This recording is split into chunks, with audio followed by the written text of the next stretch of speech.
Rain hammered the old roof, making every room sound busy, even though the house was almost empty. Jamie sat at the kitchen table, the lamp above him, spreading a yellow glow that curled at the edges of the room, dust gathering around its base. The table was cluttered with torn folders, faded receipts, and papers so soft they looked like fabric. Jamie's hands were rough and tired, traces of dried glue and engine oil streaking his fingers. He reached for a thick bill, pressing the paper until it crumpled where his thumb landed. The room was hollow, walls marked where photos used to hang. Jamie stared at the bill, blinking slowly while his chest squeezed tight. The smell of wet clothes and old coffee came from the hall. His phone buzzed. Jamie answered slowly. A text blinked on the screen. "Enjoy the house. You'll never get another dime." Jamie felt tears heat up in his eyes, but he gripped the table and held still until the feeling faded. Sometimes you trust people, and they twist things around until your world shrinks. If you've ever watched your family split apart because someone wanted more, you get this feeling. Tap the like button, ring the bell, and share your messy stories below. Stick with us. This isn't just about money. It's about finding your voice when you feel broken. Jamie Callahan was close to 40 and made his living fixing things for other people. Broken lamps, noisy fans, ripped seats in cars. He handled it all. Life for Jamie meant order and comfort. Everything had its place. Every problem could be bent back into shape. When Jamie worked on his garden, he planted tomatoes deep, built sturdy fences, wiped his hands clean before he came inside. His record player took up one corner of the living room, always ready for a good tune, and his favourite armchair was patched with fabric from a coat he wore as a kid. Taylor was nothing like Jamie. Taylor wanted big things. Shiny houses, fast deals, loud parties, talks with people who never stayed long. Taylor worked as a real estate agent and spent many nights hunched over glowing screens, tapping numbers into documents, whispering deals into her phone. Rose, Jamie's younger sister, dropped by every week, mostly with food, sometimes with a photo album or old stories. Rose watched, but rarely spoke when fights started. Their mother called from Florida each Sunday, voice crackling with sunlight and stories from when Jamie was small. Sunday dinners used to smell sweet, pancakes on the stove, and sage drifting up from the garden. Jamie lined up plates. Taylor poured drinks, each fork set perfectly. The days felt heavy. Their talk drifted from music and dreams to money, repairs, and lost time. Their love faded. Taylor started coming in late, her shoes quick on the tiles, her perfume lingering in the air much longer than she did. Jamie kept holding on to routines, making beds, checking windows, sorting mail by colour. One morning, Jamie found a thick packet left on the welcome mat. A packet soaked by rain, the ink smudged and swollen with water. Taylor walked in, phone pressed to her cheek, eyes sliding past Jamie as she stepped past him. The fridge showed new calendars, Taylor's business meetings pinning over the family's old notes. Jamie tried to pretend everything would stay fair and reasonable, believing Taylor's promises that splitting up would be mature and kind. The lie frayed quickly. Taylor started showing the house to strangers before Jamie even cleared his closet. She would only say, "Take what you want, Jamie. Don't drag your feet," eyes turning away whenever the basement came up in talk. Jamie stuffed down his doubts, fixing a cracked fence, instead of arguing about new locks or showing schedules. Rose saw things Jamie missed. Rose noticed Taylor asking for bills and utility records, offering quick, sharp smiles at odd times. Jamie wanted to believe the split would be gentle, forgetting how quiet the house had gotten after dinner, how Taylor's habits had changed, how her laughter disappeared. Things in the house shifted at first in small ways. Boxes grew near doorways. Taylor changed the alarm code. The kitchen smelled like pine cleaner and burnt coffee most days. Jamie remembered honey jars and his record player, but now he lived in a place that felt cold even on warm afternoons. Jamie's heart stopped feeling calm. He drifted into doubts, memories swirling with the empty sounds of the house. Jamie found himself one afternoon in a grey law office, walls covered in dull paintings. Shoes squeaked on carpet every time someone shifted a foot. Taylor sat at the desk with a computer in front of her, tapping at keys. She pushed a deed across the table, her voice thin and quick. "You're signing over the house today. That isn't a request." Jamie stared at the paper, mouth dry, fingers tight around the handle of his old bag. He tried to speak, voice shaking. "I built that deck, patched every window, painted the rooms." Taylor's eyes flicked from the deed to her phone, ignoring him. "You'll get your half. This is grown-up business, Jamie. Stop fighting." Taylor began copying Jamie in every family email. Mom, Rose, cousins from out of town all got the same message. "I hope Jamie does what is best. Everyone agrees we need to move on." Taylor kept acting sweet at brunch, offering pancakes and syrup to Rose, while nudging Jamie to sign more forms. She filled the air with business talk, always watching for a reaction in Jamie's face. Jamie started to doubt himself. He wondered if Taylor had ever really promised anything fair. A few days later, Taylor brought strangers into the house. People in shiny shoes and stiff jackets, snapping photos and making quiet notes on their phones. Jamie watched as Taylor opened his drawers, pulled out old coats, bagged books he still wanted. "We're just sorting everything for the sale," Taylor said, not bothering to look Jamie in the eyes. Forms kept arriving. "Don't be difficult, Jamie.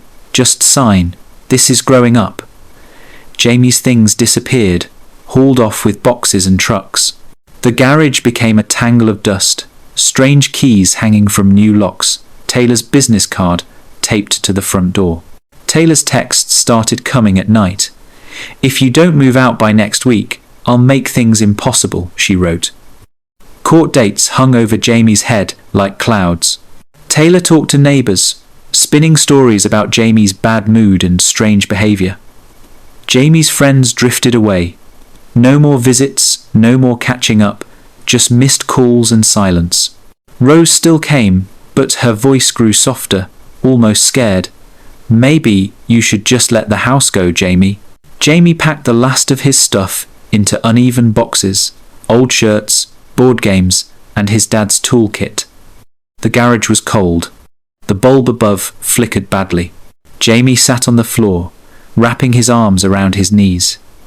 The bills lay in front of him in a shaky pile.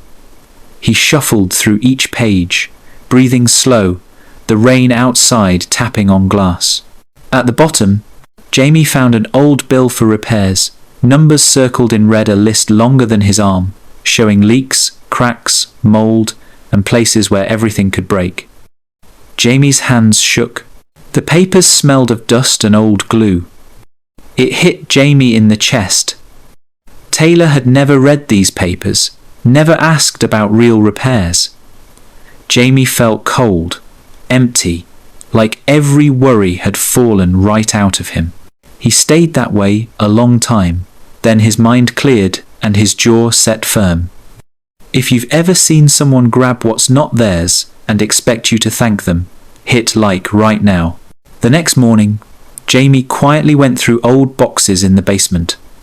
The space smelled earthy and a little bit sour, like apples forgotten in crates. Jamie coughed, pulling out envelopes stuffed with building reports, warnings from the city inspector about the crumbling wall, notes from repairmen about leaks and unsafe stairs. Jamie messaged Rose, "Remember the leak last year? I found even more problems." Rose called back with copies of checks, old receipts that proved she'd tried to fix the house years back. Jamie took pictures of black stains where water had dripped, cracks that ran wide enough to fit 2 fingers, circles spreading on the ceiling. He called Rick, his friend who inspected homes, and Rick listened carefully. "If Taylor sells, she has to tell folks about these problems, or she'll owe way more than the sale brings in. Don't let her win easy. Jamie spent a whole afternoon at the kitchen table, stacking papers, labeling each picture, stapling stacks until his fingers stung. He stopped for a minute, looked in the mirror, and spoke out loud. She wanted the house. She gets all of it. The notary office where Jamie went was quiet and had old, faded green carpets. Jamie was early, set his folders in neat stacks, and waited. Taylor arrived, neat in a grey suit, her phone chirping with messages from work. She barely nodded at Jamie and told the notary she was ready to wrap things up. Jamie slid the first folder across the table. The inspection report had a big red stamp on top. Major repairs needed. Taylor blinked, eyes wide. Jamie added another folder, showing receipts for repairs never done right, some jobs downright dangerous. The last batch of photos made it honest.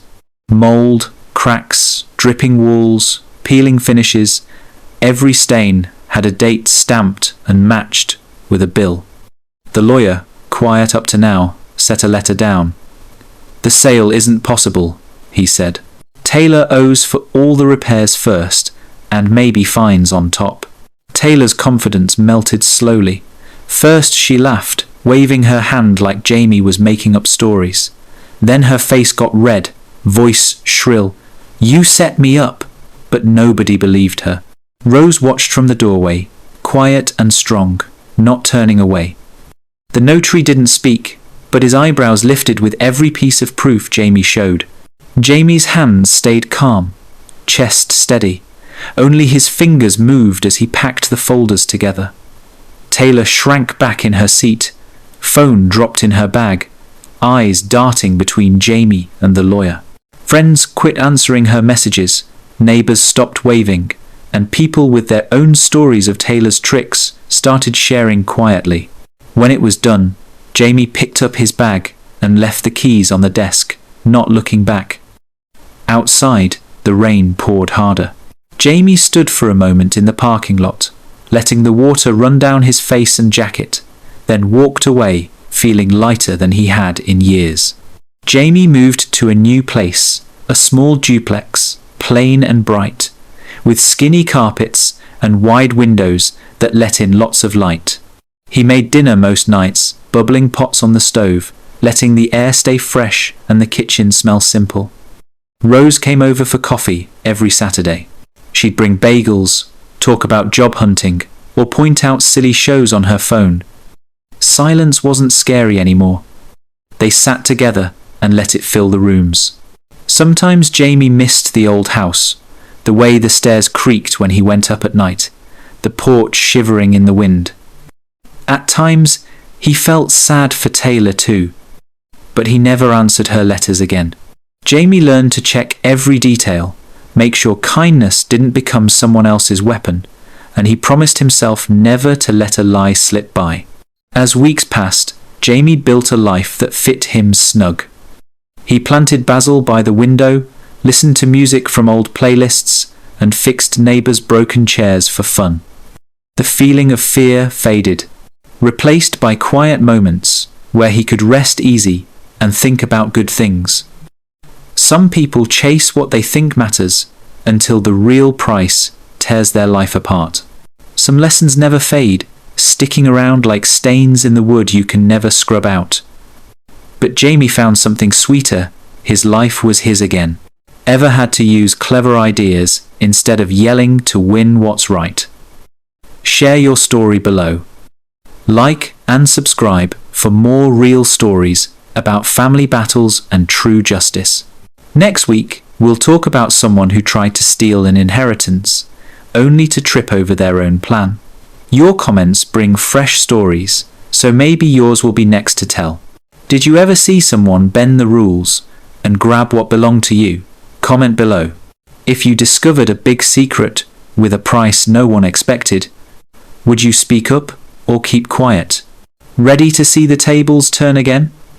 Tap like if you cheer for fair payback. What story should we dive into next? Vote your favorite and join our growing crowd.